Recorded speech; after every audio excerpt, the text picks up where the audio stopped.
BPL না খেলে Shakib Al Hasan PSL খেলার সিদ্ধান্ত নিয়েছেন। পাকিস্তান সুপার লিগের প্লেয়ার্স ড্রাফটের নাম লিখিয়েছেন সাকিব আল হাসান।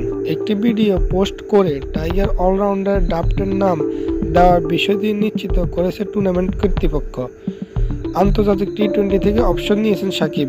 ফ্র্যাঞ্চাইজি ক্রিকেটে খেলে বেড়াচ্ছেন টাইগার এই অলরাউন্ডার।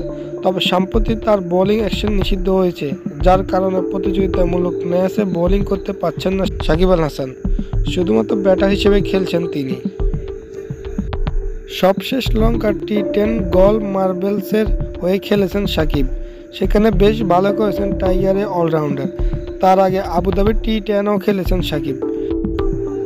পিএসএল এখন পর্যন্ত 3টি আসর খেলেছেন সাকিব আল হাসান। সর্বশেষ খেলেছেন 2023 সালে। সেবার পেসার হয়ে খেলেছেন এই অলরাউন্ডার। 2017 সালে পেশওয়ার হয়ে পিএসএল খেলেছেন সাকিব। এর আগে খেলেছেন করাচি কিংসের হয়ে। এখন পর্যন্ত খেলেছেন 14টি ম্যাচ, 107.01 স্ট্রাইক রেট ও 16.45 গড়ে 181 রান করার পাশাপাশি এই টুর্নামেন্টে নিয়েছেন 8 উইকেট। আগামী বছরের জানুয়ারি 11 তারিখে হবে পিএসএল প্লেয়ার ড্রাফট। এখন দেখার বিষয় সাকিবের প্রতি কোনো দল আগ্রহ দেখায় কিনা।